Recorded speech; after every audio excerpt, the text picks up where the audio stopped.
अरे भाई अंधे को क्या चाहिए दुआ के। जी। मैंने कहा कि मैं बिल्कुल करूंगा। और देखिए सबसे बड़ी बात बताऊं, आज भी मुझे कुछ डायरेक्टर जो हैं अभी भी मेरा ऑडिशन मांगते हैं। आजकल पांव जमीन पर नहीं पड़ते मेरे। तो आप समझो 82 साल की उम्र में डॉक्टर अनिल रस्तोगी अभी भी ऑडिशन देते हैं। कि मेरा कैरियर जो है वो फिल्मी कैरियर शुरू हुआ वो थी इशकजादे। तो ये भी मानना चाहिए कि अगर आपका सिलेक्शन हो जाए तो ये भी आपको गुमान न रहे उस समय आप उस समय के सबसे बड़े एक्टर। नो, अदर्स में भी बेटर देन यू। बोले you are acceptable to us and to channel as it is, as you are, you don't care for anything, you just come. जब ये पेयर बनते थे तो घर में आफत नहीं आती? जैसे पंचीजा पंचिया में I was flirting with 3 air hostesses.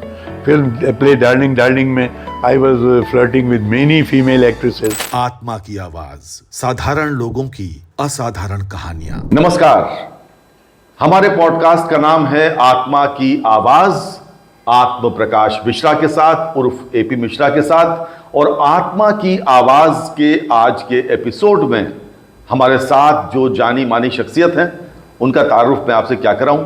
81 वर्षीय डॉक्टर अनिल रस्तोगी, जो all India radio, television, theatre और फिल्मों में चारों विधाओं में लगातार एक्टिव रहे। 1960 के दशक से 2024 आ गया है, अब तक लगातार एक्टिव हैं। आपका बहुत बहुत स्वागत है डॉक्टर अनिल रस्तोगी आत्मा की आवाज में। आज आपकी आत्मा की आवाज हम जानेंगे। जरूर। आपको बताऊं, 1962 में CDRI में जूनियर रिसर्च फेलो के साथ एक साइंटिस्ट के रूप में अपना सफर शुरू करने वाले डॉक्टर अनिल रस्तोगी मूल रूप से साइंटिस्ट हैं और 1962 में ही उन्होंने थिएटर भी शुरू किया। तो भाई प्रश्न ये है कि आपने एक साथ 2 काम शुरू किए। आपने जीवन यापन के लिए वैज्ञानिक बनना चुना और अपनी आत्मा की आवाज सुनते हुए आपने थिएटर में भी कदम रखा। तो ये यात्रा पूरी आपकी पिछले 60-65 साल की कैसी रही? बहुत सही सवाल आपने किया। एक्चुअली मेरी जो दोनों यात्राएं हैं वो ऑलमोस्ट पैरेलल चली। थिएटर का शौक़ मुझे ऐसे लगा कि मेरे एरिया में थिएटर होता था। वहाँ मदन मोहन हिंदू एसोसिएशन करके कुछ संस्था थी, तो उसमें मेरे मामा जी काम करते थे। तो 2-3 बार मैं उनके नाटक देखने के लिए गया तो मुझे बड़ा अच्छा लगा, बड़ा। और मैंने देखा जब बाहर निकले लोगों ने बड़ी तारीफ़ की, तो मैंने कहा कि ये तो बड़ी अच्छी चीज़ है भाई, जिसमें लोग तारीफ़ भी करते हैं और आपको भी एक क्रिएटिव सेटिस्फेक्शन मिलता है। तो मैंने उनसे कहा मामा जी अब अगला नाटक होगा तो आप मुझे भी मौका दीजिए। And as the things when 61 में पहला नाटक रस्तोगी इंटर कॉलेज में नया ऑडिटोरियम बना था। अच्छा। बड़ा सा हॉल बना था, तो उसका इनॉग्रेशन होना था। तो उसमें नाटक हुआ नूर जहाँ। और उसी समय इत्तेफाक से प्रमोद बालाजी लखनऊ आई थी, कलकत्ता से मूव करके आई थी। और हमारे यहाँ एक डॉक्टर घनश्याम दास जी थे, रस्तोगी थे वो पॉलिटिकल साइंस के प्रोफेसर थे क्रिश्चियन कॉलेज में। वो उन दिनों बहुत एक्टिव रहते थे, तो उन्होंने उसमें रोल किया जहांगीर का, प्रमोद जी ने नूर जहाँ का, और मैंने एक छोटा सा रोल विजय सिंह मंत्री का किया। और उस ज़माने में तो आपने ये सोचिए होता था कि जो जितनी तेज़ आवाज़ में बोलता था उतना बड़ा एक्टर माना जाता। पारसी थिएटर का हिस्सा होता था, जोर से बोलना। पारसी थिएटर तो मैं उस समय जानता भी नहीं था जी। पारसी थिएटर मैंने 1979-78 में जाना, जब थपलियाल जी ने जब नाटक हमारे साथ यहूदी की लड़की किया। हल्का सा आइडिया था मुझे, लेकिन मैं जानता नहीं था क्योंकि थिएटर के बारे में ही ज़्यादा नहीं जानता था, बस थोड़ा शौक़ पूरा कर लेता था। लेकिन ये ज़रूर था कि पारसी में जेस्चर्स, कॉस्ट्यूम्स, अदायगी वो सब अलग होती थी। उस समय ये था कि जो जितना तेज़ बोल सकता है, चिगाड़ करके बोल सकता है, आवाज़ पीछे तक पहुंचा सकता है, वो तबड़ा एक्टर है। अच्छा, वो कोई डायलॉग याद है उस ज़माने का? डायलॉग हाँ, एक याद है मुझे। 1962 या 63 में क्या था, रक्तदान। तो कैसे रक्तदान प्ले मैंने किया था। मिर्ज़ा कोयाश का रोल किया था। बहादुर शाह जफ़र की लाइफ पे था, तो उनका बेटा था मैं। तो बहादुर शाह जफ़र जो हैं वो अपनी बेगम से बहुत प्यार करते थे, तो मैं था। तो मुझसे एक डायलॉग मुझे याद है, प्यार करती है जहरीली नागिन, जिसने अपने रूप और यौवन से आपको मोह कर लिया है। अब आगे क्या है लेकिन ये 2 लाइनें मुझे याद है। ये मैं प्रमोद जी से बोलता था। उसमें होता, ये हरि कृष्ण प्रेमी जी का लिखा हुआ नाटक था हिंदी का नाटक, लेकिन बहादुर शाह जफ़र का था तो उसमें डायलॉग भी हिंदी में थे, तो ये बहादुर शाह जफ़र हमारे एक सीनियर गोकुल चंद्र रस्तोगी थे, बहुत अच्छे एक्टर थे। उन्होंने बोला था वो जो अंग्रेज़ था उस समय, देखिए नाम भूल रहा हूँ, फलाने, ये रक्तदान व्यर्थ नहीं जाएगा। ये उसका क्लोजिंग डायलॉग था। तो उसके बाद फिर मैं नाटक करता रहा। हमारे गुरु असली हुए राजेश्वर बच्चन जी। जी। तो राजेश्वर बच्चन जी के साथ मैंने एक फ्रेंड सर्किल करके ग्रुप बनाया, उससे मैं नाटक करने लगा। Friend circle? Friend circle. अच्छा। तो उसमें दो एक नाटक। तो ये फ्रेंड सर्किल आपने 1960 के दशक में बनाया? हाँ, ये 63-64 की बात है। 1964। हाँ, उस समय मैंने ग्रुप बनाया, उससे मैंने नाटक किए। अशोक सूरी का लिखा हुआ एक नाटक किया, सपने, वो नाटक हुआ। उसके बाद में 3 दिन 3 घर, ये बहुत मशहूर राइटर थे कानपुर के, जो पृथ्वीराज जी के लिए नाटक लिखा करते थे, शील जी, उनका नाटक किया। चंद्रा साहब के डायरेक्शन में फिर मैंने जय सोमनाथ नाटक किया, मिसेस कटारा, जो कटारा साहब उस समय कल्चरल सेक्रेटरी थे यहाँ पर, IAS थे, उनकी वाइफ थी। तो उन्होंने कोई मान्यता मानी थी कि अगर मेरा ये काम हो जाएगा तो के मुंशी जी का नॉवेल है बड़ा मशहूर जय सोमनाथ, उसमें मैंने रोल किया। और उसमें भी देखिए क्या हुआ कि बच्चन जी ने मुझसे कहा, अनिल ये अपने इलाके में तो बड़े हीरो बनते हो, वहाँ छोटा सा भी रोल मिले तो करना, क्योंकि बहुत बड़े बड़े आर्टिस्ट काम कर रहे हैं। चंद्रा साहब के साथ। चंद्रा साहब उस समय सॉन्ग एंड ड्रामा ऑफिसर हुआ करते थे। अच्छा, के.बी. चंद्रा साहब। के.बी. चंद्रा साहब। हाँ। तो मैं गया, वाकई में मुझे जो गजनी का सिपह सालार था, उसके चौबदार का रोल मुझे बल्लमधारी का दिया गया। तो मैं साहब बल्लम पकड़ के खड़ा रहता था, गुरुजी का आदेश था, और बोले वहाँ तुम्हें सीखने को मिलेगा। लेकिन एज द लक फेवर्ड मी, हुआ ये कि जो गजनी का रोल कर रहे थे एक रदा साहब, उन्होंने विड्रॉ कर लिया कुछ किसी वजह से, मेरा प्रमोशन गजनी के उसमें हो गया। क्या बात। उसके बाद में उस समय एक बहुत कलाकार, आप याद होगा आपको भी, जितेंद्र चोपड़ा हुआ करते थे, बहुत ही मशहूर कलाकार, NBRI में काम करते थे। उस ज़माने में एक्टर भी बहुत अच्छे थे, डायरेक्टर भी बहुत अच्छे थे। वो कर रहे थे गंग सर्वज्ञ, वो कर रहे थे शिवराशि का रोल, जो उसका विलन था, जो उसे मंदिर के दरवाजे खोल देता है। और गंग सर्वज्ञ का रोल एक बहुत बड़े एक्टर थे शुक्ला जी, वो भी ट्रांसपोर्ट में काम करते। अच्छा। लेकिन क्या हुआ कि शुक्ला जी ने विड्रॉ किया, चोपड़ा साहब का प्रमोशन गंग सर्वज्ञ में होगा, मेरा शिवराशि में होगा। मतलब देखिए क्या है कि कई बार जो कलाकार होता है उसका भाग्य भी आगे आगे चलता है। बहुत विड्रॉल कई हुए और उस विड्रॉल में और शिवराशि में आपको बताऊं, इस कदर घनघोर रोल था वो, बहुत बड़ा विलन जिसने मंदिर के दरवाजे खोले थे। वो क्या था, वो चौला जो नर्तकी थी उसको प्यार करता था, वो कटारा साहब की बेटी रोल कर रही थी। आप सोचिए ये जुनून था उस समय कि विजय बनर्जी जो आपके सहयोगी रहे हैं, उनके फादर इन लॉ जो बहुत बड़े भरतनाट्यम के गुरु थे, 3 दिन वो कटारा साहब की बेटी उनसे सीखने कानपुर जाती थी, 3 दिन वो गाड़ी भेज के उनको यहाँ बुलाते थे। उसको भरतनाट्यम आता नहीं था, उस प्ले के लिए उसने सीखा अपर्णा कटारा ने, फिर वो बहुत बड़ी कथक भरतनाट्यम डांसर हो गई। आत्मा की आवाज़ में आज हम बात कर रहे हैं प्रसिद्ध कलाकार डॉक्टर अनिल रस्तोगी से। डॉक्टर अनिल रस्तोगी ने आकाशवाणी, दूरदर्शन, थिएटर और फिल्में मिलाकर लगभग पिछले 6-7 दशकों से लगातार वो एक्टिव हैं। आपने डॉक्टर रस्तोगी लगभग 100 नाटकों के 1000 से अधिक शोज किए हैं मेरी जानकारी के मुताबिक। और आपने बड़े बड़े निर्देशकों के साथ, जिसमें बाबा कारंत, रवि वासवानी, रंजीत कपूर से लेकर उर्मिल कुमार थपलियाल, राज बिसारिया जैसे बड़े निर्देशकों के साथ काम किया। तो सबसे ज़्यादा मज़ा, वैसे मुश्किल सवाल है मुझे पता है, सबसे ज़्यादा आनंद कहाँ आया, किसके साथ? 2 डायरेक्टर्स के साथ में, एक राज बिसारिया साहब के साथ और दूसरा उर्मिल थपलियाल के साथ। क्योंकि जैसा आपने बताया, मैंने 97 नाटक किए हैं अब तक, और जिसके प्रदर्शन ऑफ कोर्स लगभग 1000 हैं। तो उसमें सबसे ज़्यादा नाटक जो मैंने किए हैं वो उर्मिल के साथ किए हैं। और उर्मिल के साथ बहुत ही क्लोजली मैंने सीखने की कोशिश की। जैसे मैं आपको एक एग्जांपल दूं, यहूदी की लड़की जब मैंने किया, जो आज भी मेरा सबसे ज़्यादा प्रिय नाटक है, इसमें यहूदी का रोल अनुपम खेर जी कर रहे थे। वो हुआ ये कि इसकी ग्रांट आई, थपलियाल जी ने कहा मुझे अनुपम खेर दे दो, मैं प्ले कर दूं। खेर साहब लखनऊ में थे, खेर साहब ने 15 दिन उसकी रिहर्सल की, लेकिन उनको बम्बई से ऑफर मिल गया। तो अब ये हुआ कि नाटक कौन करे, अब वो खेर साहब शुरू से ही has been a great actor, और मैं उनको देखता था, मैं ब्रूटस का रोल करता। थपलियाल ने कहा भाई अनिल आप अगर ये चैलेंज लें तो मैं कर सकता हूँ। अरे मैंने कहा यार इतना टीडियस रोल नहीं, मैंने कहा इतना टीडियस रोल मैं कैसे करूँगा, मैंने तो बोले प्ले बंद कर दीजिए। तो मैंने कहा अच्छा थपलियाल जी हम और आप 1 to 1 बैठते हैं और आप मुझे इसका एक एक डायलॉग करके कराइए मुझे। और मैं आपको बताऊँ अगर ये रोल जो मेरा सबसे ज़्यादा पसंद भी किया जाता है तो मैं इसका क्रेडिट नहीं लेता हूँ, इसका क्रेडिट जाता है उर्मिल कुमार थपलियाल को, जिन्होंने मुझे उसका एक एक डायलॉग सिखाया है।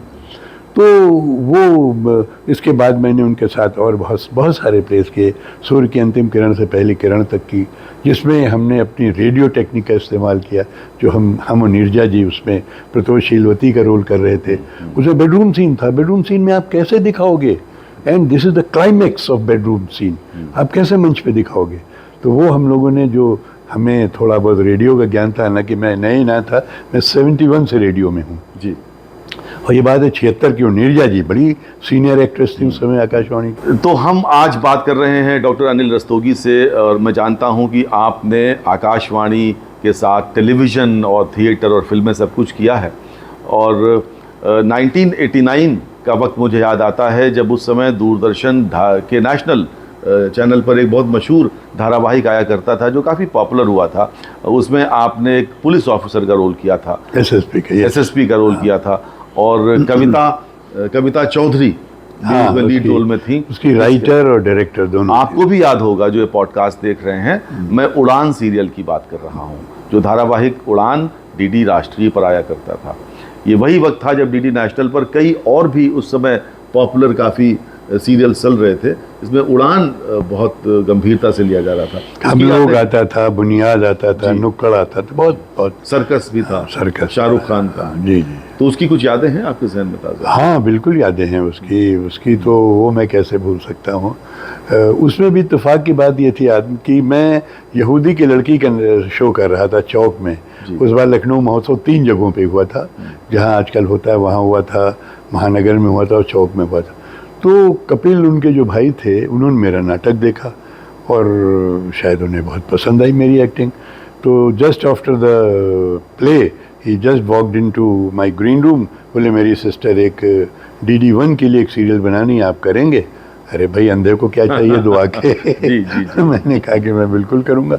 और देखिए सबसे बड़ी बात बताऊँ, आज भी मुझे कुछ डायरेक्टर जो हैं अभी भी मेरा ऑडिशन मांगते हैं। अच्छा, कि साहब वो ऑडिशन भेज दिए। मैंने कहा यार काम देखो नहीं सर प्लीज। अच्छा, ये उन कलाकारों के लिए एक संदेश हो सकता है जो 1-2 फिल्मों में काम करने के बाद जो कहते हैं कि आजकल पाँव जमी पर नहीं पड़ते मेरे। तो आप समझो 82 साल की उम्र में डॉक्टर अनिल रस्तोगी अभी भी ऑडिशन देते हैं। तो हवा में मत उड़िए, अगर आपको 1-2 फिल्में मिल गई, सीरियल्स मिल गए, ज़मीन पर पाँव टिकाए रहिए अगर दूर तक जाना है तो। जी, आप कुछ कह रहे हैं? उन्होंने मुझसे कोई ऑडिशन नहीं लिया, बल्कि हुआ ये कि कविता चौधरी जो थी उनकी बड़ी बहन, जो वाकई में पुलिस में थी, IPS ऑफिसर थी और उत्तराखंड के देश की पहली डायरेक्टर जनरल ऑफ पुलिस होकर के रिटायर हुई। तो उनकी सिस्टर थी यहाँ यूनिवर्सल में सुधा प्रकाश जी, उनकी मित्र। तो वो यहाँ उन्होंने 2-3 बार ऑडिशंस भी लिए, क्योंकि वो सीरियल बेसिकली लखनऊ में बनाना चाहती, हालांकि बनाया फिर बाद में यहीं थोड़ा सा किया, बाद में बम्बई में बनाया। तो उन्होंने बहुत सारे लोगों के ऑडिशन लिए, मुझे बुलाया ही नहीं। तो मैंने सोचा कि यार बात आई गई हो गई, अब उसने कहा था मैंने सुन लिया, बात ख़त्म हो गई। मतलब आप बताइए कोई डायरेक्टर यहाँ 3 बार आ रहा है, लोगों को ऑडिशन के लिए जमा कर रहा हूँ, मुझे नहीं बुलाया जा रहा, मुझसे पूछा भी नहीं जा रहा, तो मैं क्या समझूंगा। But one fine morning I got a call from Kapil, उनके भाई से, कि अनिल जी क्या आप परसों बम्बई आ सकते हैं? अरे मैंने कहा भैया यहाँ तो ट्रेन में रिजर्वेशन नहीं मिलता, कैसे आऊँगा? बोले नहीं, मैं आपको टिकट भेज रहा हूँ, आप कल हवाई जहाज़ से आएंगे। आप कल हवाई जहाज़ से आएंगे। अच्छा। और वो साहब मुझे ले गए। अच्छा, अब कविता मुझे पहली बार मेरा उनका आमना सामना हुआ, अपने घर पे उन्होंने मुझे ठहराया, पहली बार आमना सामना हुआ। तो मुझे वो ले गई फिर वहाँ फिल्म सिटी, वहाँ बाबा आज़मी साहब किसी फिल्म की शूटिंग कर रहे थे, शायद वो उनके दोस्त जो NSD के थे उन्हीं की फिल्म थी, मेरे दिमाग से नाम स्लिप करने लगे जी। तो उन्होंने बाबा से कहा कि भाई मैंने इनको बुलाया एसएसपी के रोल के लिए, आप ज़रा देखिए। तो बाबा ने कहा और मुझसे बोली कपिल से कि जाइए इनको आप घुमा लाइए फिल्म सिटी। अब वो फिल्म सिटी कौन घूमे, मेरा तो दिमाग लगा हुआ था यार बाबा मुझे अप्रूव करेंगे नहीं करेंगे। पहली मुलाकात कविता से, पहली मुलाकात तो जब हम घूम करके आए उन्होंने कहा भाई वो अरे कपिल आपको स्क्रिप्ट तो दो यार, स्क्रिप्ट नहीं दोगे तैयार कैसे करेंगे रोल। तब मेरी जान में सांस आई। अच्छा, आप तमाम फीचर फिल्मों में पिछले सालों में देखे गए। मैं चाहता हूं कि आप दर्शकों से खुद अपनी फिल्में शेयर करें कि आप कितनी फिल्मों में आए। देखिए मैंने अभी एक बार मैं अपना बायोडेटा बना रहा था तो मैंने फिल्में देखी, मैंने 65 फिल्में अब तक की हैं। 65 फीचर फिल्म, 65 फीचर फिल्में की, मतलब 3-4 ज़्यादा ही होंगी, लेकिन उसमें 2-3 फिल्में तो पूरी नहीं हुई, अधूरी छूट गई किसी न किसी वजह से।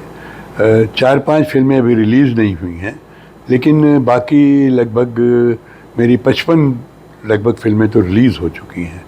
लेकिन कुछ मुझे देखने का शौक़ कम है, उसमें से अभी आधी फिल्में शायद मैंने देखी भी नहीं। तो जो आपने देखी और जो आपको पसंद आई उनके नाम शेयर करेंगे? जैसे मैं आपको बताऊं, मेरी जो सबसे अच्छी फिल्म जिसकी वजह से मैं आज आपके साथ बैठा हूं, या मेरा कैरियर जो है वो फिल्मी कैरियर शुरू हुआ, वो थी इशकज़ादे, जो मैंने अर्जुन कपूर के दादा के रोल में की थी। देखिए उसकी भी मैं आपको बात बताऊं, मेरा मानना है कि मैं आपके चैनल के थ्रू कहना चाहूँगा, किसी को डिस्करेज नहीं होना चाहिए अगर आपका ऑडिशन में सिलेक्शन नहीं होता है। उसमें मैं आपको बताऊँ क्या हुआ कि यहाँ जब जो बहुत बड़ी आजकल की अभिनेत्री हैं जिन्होंने मेरा ऑडिशन लिया था, अरे जिन्होंने उसमें रोल किया है ये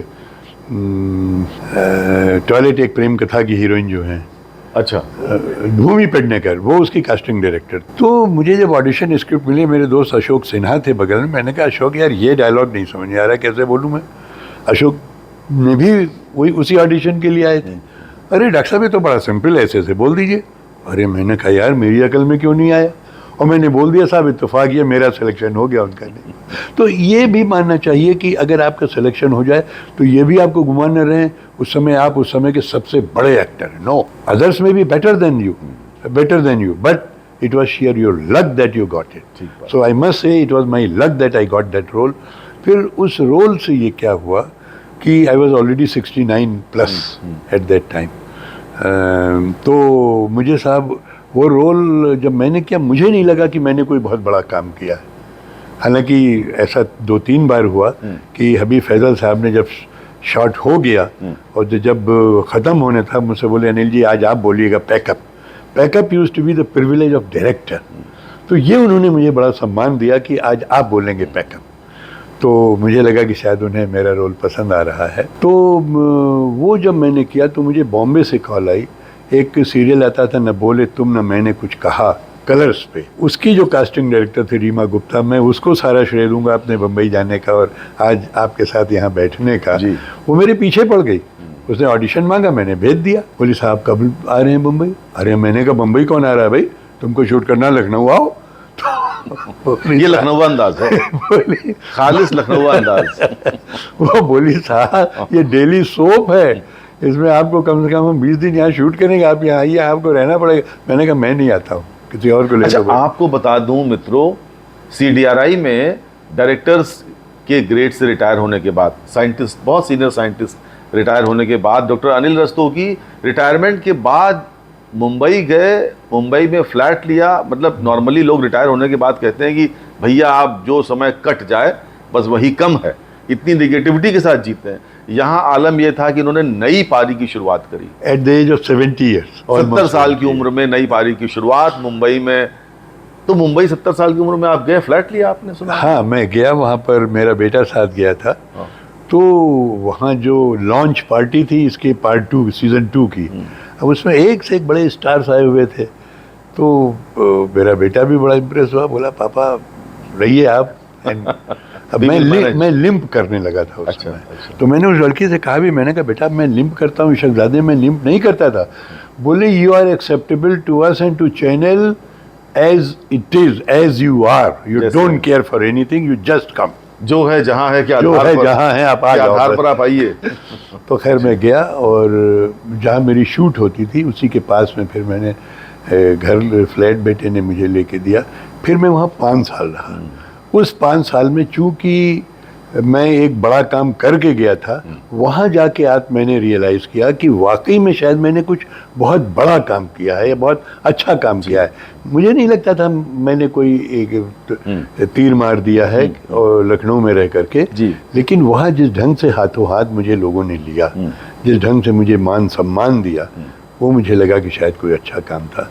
फिर मुंबई रह के मैंने डेली सोप्स भी किए, मैंने कुछ टीवी कॉमर्शियल्स भी किए, मैंने कुछ फिल्में भी की।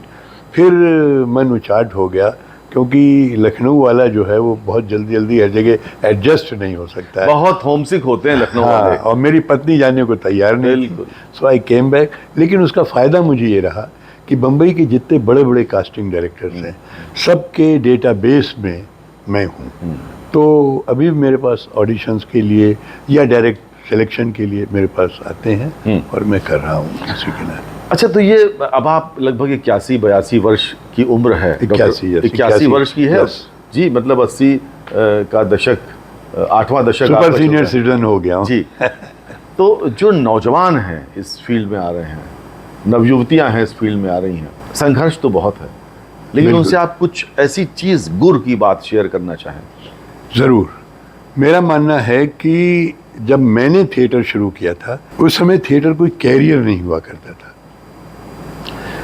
61-62 में स्वांतः सुखाए हुआ करता था कि आप अपने शौक़ के लिए करते हैं, पैसे भी अपनी जेब से लगाते हैं, पेट्रोल भी खर्च करते हैं। उस समय लड़कियां बाहर नहीं आती थी अच्छे घरों की। मतलब 2-1 प्रोफेशनल लेडीज़ थीं जिनका काम ही था थिएटर करना, और उसके लिए वो पैसा चार्ज करती। जैसे प्रमोद जी थी, हमारे साथ एक बंगाली फैमिलीज़ की बनर्जी सिस्टर्स थी, नीरा बनर्जी और हमारा पेयर बहुत मशहूर हुआ था उस ज़माने में। हमने कई प्लेज में हीरो हीरोइन के रोल किए थे। जब ये पेयर बनते थे, हाँ, तो घर में आफत नहीं आती थी? नहीं, खैर मेरे साथ कभी ऐसा नहीं। देखिए, साफ बताइए, सच बताइए डॉक्टर साहब। देखिए, इस समय जो आत्मा की आवाज़ में आप हैं, तो आप सच बताइए कि नहीं, ये होता है। कभी घर में कुछ हुआ? नहीं, मेरे साथ नहीं हुआ। सच बताइएगा डॉक्टर। नहीं, बिल्कुल सही बता रहा हूँ कि मेरी पत्नी इस मामले में बहुत ही एकोमोडेटिव थी, और मैं बताऊं उनका बहुत बड़ा सहयोग रहा। और उनका सहयोग इस बहाने से भी रहा कि मेरी जब शादी हुई थी, मेरी पत्नी सिर्फ हाई स्कूल पास थी, तो वो अपने में वो भी बिजी थी। उन्होंने फिर इंटरमीडिएट किया, बीएससी किया, एमए किया, पीएचडी किया एंथ्रोपोलॉजी में। फिर वो भी आपकी वाइफ के तरीके से नारी शिक्षा निकेतन में उन्होंने डिपार्टमेंट ऑफ एंथ्रोपोलॉजी इस्टेब्लिश किया। तो वो अपने काम में मसरूफ़ रहती थी, लेकिन मैंने कभी ऐसा मौका नहीं दिया, क्योंकि ऐसे केसेस बहुत होते हैं कि बहुत से लोगों की शादी जो है वो हो जाती है, बहुत से लोग इसकी पेंगे लगा करके सिर्फ चले जाते हैं, लेकिन मेरे साथ इत्तेफाक से नहीं हुआ। और इत्तेफाक से मैं तुम्हें यह भी बताऊं, मैंने ऐसे ऐसे प्लेस किए जिसमें कई फीमेल्स के साथ मैंने किया। जैसे पंछीजा पंछिया में I was flirting with 3 air hostesses. Film play darling darling में I was flirting with many female actresses. तो ऐसा हुआ बहुत, लेकिन मैंने नाटक को हमेशा नाटक तक ही सीमित। अच्छा, मुंबई जब आप रहे 5 साल, तो मुंबई में नहीं, आपने ये जो बात कही थी कि बच्चों के लिए, वो मैं ज़रूर कहना चाहूँगा कि उस समय थिएटर एक कैरियर नहीं था, लेकिन आज आप थिएटर को अपना कैरियर बना सकते हैं, क्योंकि ये बहुत ही लुक्रेटिव है इन द सेंस कि एक तो इसमें पैसा है। पैसा ये है कि आप अगर अप्रूव हो जाते हैं एज द लक वर्क, तो आप इसमें जो पेमेंट होते हैं, पर डे पेमेंट होते हैं, वो अच्छे होते हैं। इसमें पर डे होता है, ये नहीं कि आपको महीने में भी कुछ आर्टिस्ट काम करते हैं। और अगर आप में गट्स हैं, आप में थोड़ी भी टैलेंट, मैं इसको मानता हूँ, एक फार्मूला मैं बताता हूँ लोगों को, hard work HW plus P perseverance plus T talent multiplied by L luck. क्या बात। तो अगर आप परसिवरेंस है आप में, आप लगे हुए हैं, तो ऐसा नहीं, अगर आप में टैलेंट है तो वो कभी ना कभी आप जरूर successful. Hard work plus perseverance plus talent multiplied by luck. ये अब जैसे लक की बात मैंने बताई कि वो रोल अशोक सिन्हा ने मुझे एक डायलॉग बताया, उनको नहीं मिला, मुझे मिल गया। तो ये इसमें लक बहुत काम करती है। मैं ये मानता था कि मैं कोई लखनऊ शहर का सबसे बड़ा एक्टर नहीं हूँ जिसको ये रोल मिला है, मुझसे बड़े बड़े एक्टर्स यहाँ होंगे, लेकिन as the chance was, as the destiny was, I got the role. तो ऐसा बहुत होता है फिल्म इंडस्ट्री में। जब मैंने डॉक्टर चंद्र प्रकाश द्विवेदी की Z+ की, तो मैं, विनय और एक शुक्ला जी थे, हम तीनों, मनीष सप्पल ने मुझे बुलाया था वहाँ कि आइए आपको डॉक्टर साहब से मिलवाएं। डॉक्टर साहब ने जैसे मुझे देखा, बोले मंदिरा, उनकी वाइफ का नाम, मंदिरा, मुझे अपनी फिल्म के चीफ मिनिस्टर मिल गए। शायद मेरी शक्ल उनको अपील कर गई। तो जैसे मैंने कहा, तो इस वजह से मेरा सिर्फ कहना ये है कि अगर आप, और सीखने का तरीका क्या है कि देखिए BNA NSD वगैरह तो हैं, लेकिन उसमें बहुत लिमिटेड बच्चे एडमिशन ले पाते हैं। आप थिएटर करिए, अच्छा थिएटर करिए, अच्छे डायरेक्टर्स के साथ थिएटर करिए और सीरियसली करिए। आज ये जो लोगों के हो गए, अरे डायलॉग याद है तो मंच पे बोल ही लेंगे, नो। मुझे याद है कि मैंने, एक हमारे साथ लड़की है तुलिका गुप्ता काम करती थी, सिर्फ वो छोटा सा रोल यहूदी की लड़की में करती थी, लेकिन बैठती थी पूरी सिंसियरिटी के साथ पूरा। और एक बार कुमकुम धर नहीं अवेलेबल थी, 2 दिन की नोटिस पे मैंने झांसी में मिसेस इंदिरा गांधी की विजिट की ईव पर मैंने उसे यहूदी की लड़की का रोल कराया, उसने बेहतरीन रोल। सीखिए, इन्वॉल्वमेंट होना चाहिए। ये नहीं कि मैं सिर्फ, मुझे ये रोल दिया गया मैं इसी पे, नो। डायरेक्टर जो बताता, अच्छे डायरेक्टर के साथ काम करिए, उनके बताने का ढंग देखिए, वो किसको कैसे बताते हैं, किसको क्या बताते हैं, और उसको सोचिए, घर पे आकर के उसकी प्रैक्टिस करिए, और पूरी उम्मीद है आप ज़रूर सक्सेसफुल होंगे, जिसमें पैसा भी है, स्वांता सुखाय भी है, और जो आपको जो पहचान मिलती है, जब आपके साथ लोग फ़ोटो खिंचाते हैं, जब आपके लोग ऑटोग्राफ लेते हैं, जब आपसे लोग कहते हैं अरे सर आपसे तो मिलकर के बड़ी खुशी, मैंने आपको टेलीविज़न पे देखा था, मैंने आपको बड़े स्क्रीन पे देखा था, आप मुझे बताइए इससे बड़ा सुख किसी की लाइफ में क्या हो सकता है? ठीक बात, बिल्कुल ठीक बात है। तो मित्रों, अब आत्मा की आवाज़ में आज हम बात कर रहे हैं जाने माने कलाकार डॉक्टर अनिल रस्तोगी से। अपनी बातचीत के लगभग अंतिम क्षणों में हम हैं। मुंबई में आप रहे 5 साल, और मुंबई फिल्म इंडस्ट्री पर यह आरोप लगता है कि वहाँ पर इज्म बहुत ज़्यादा है, तो आपका अनुभव कैसा रहा? नहीं, ऐसा नहीं है। देखिए, आपकी टैलेंट जो है वो मैटर करती है। देखिए, अब वो बात अलग है कि भाई कोई फिल्म स्टार है, उसका अपना बेटा है और वो उसको लॉन्च करना चाहता है। खेमेबाजी की बातें बहुत आती हैं, खेमेबाजी है वहाँ पर। नहीं, मुझे नहीं लगा। देखिए, मैं वहाँ 5 साल रहा, मुझे ऐसा कोई खेमेबाजी नहीं लगी। हो सकता है थोड़ी बहुत होती हो, देखिए थोड़ी बहुत चीज़ तो उसी 5 उंगलियाँ बराबर नहीं होती हैं। तो ऐसे ही वहाँ पर 500 डायरेक्टर्स काम कर रहे हैं, उसमें हो सकता है 10, 20, 25 ऐसे भी हो, लेकिन मोस्टली जो है टैलेंट की कदर की जाती है। आपका ऑडिशन बाकायदे होता है and you are selected on your merit. और लड़कियां कास्टिंग काउच के आरोप बहुत लगते रहे हैं वहाँ पर लोगों को। देखिए, कास्टिंग काउच की जो बात है, ये अभी भी मैंने मलयालम फिल्म इंडस्ट्री के बारे में बहुत पढ़ी। ये हिंदी में जो जब तक मैंने काम किया, या जिन डायरेक्टर्स के साथ मैंने काम किया, वहाँ मैंने ऐसा कुछ नहीं देखा। लेकिन जैसे मैंने कहा, एक्सेप्शंस आर ऑलवेज देयर। वो आप डिनाई, मैं टोटली डिनाई नहीं कर सकता हूँ इसको। काउचिंग ये कास्टिंग काउच ज़रूर होते होंगे, लेकिन मैंने जिनके साथ काम किया, मैंने कभी उनके बारे में न कुछ सुना, न मैंने कभी देखा, न कभी मैंने महसूस किया। तो ये बताइए हमारे दर्शकों को, आत्मा की आवाज़ के दर्शकों को, कि आपकी ज़िंदगी का फ़लसफ़ा क्या है, फिलॉसफी ऑफ योर लाइफ? देखिए, मेरा फ़लसफ़ा ये है कि जो काम आप करिए, आप उसको एंजॉय करिए और सीरियसली करिए। देखिए, जैसे साइंस की बात है, उस समय अक्सर लोग कहते थे कि ये इसको प्रमोशन भी मिल रहे हैं, पेपर्स भी इसके पब्लिश हो रहे हैं, थिएटर भी कर रहा है, पता नहीं क्या मैनिपुलेशन करता है। तो ऐसा नहीं था। मैं साइंस भी करता था तो मैं पूरी सीरियसली करता था। और चूँकि मैं रिसर्च में था और लखनऊ में था, और एक मैं ऐसे इंस्टीट्यूशन में था जहाँ ट्रांसफ़र्स नहीं होते थे। आप अगर चाहें तो आप ट्रांसफ़र करा सकते हैं, इन स्पेशल केस क्यों नहीं होते थे। और रिसर्च एक ऐसी चीज़ थी जो आपको प्लान करके करनी होती थी। ये डेली रूटीन नहीं था, ऑफिस वर्क नहीं था कि आपको बॉस को रिपोर्ट देनी है, ये करना, वो करना, इतने दिनों में ये काम करना, शाम तक ये काम करना।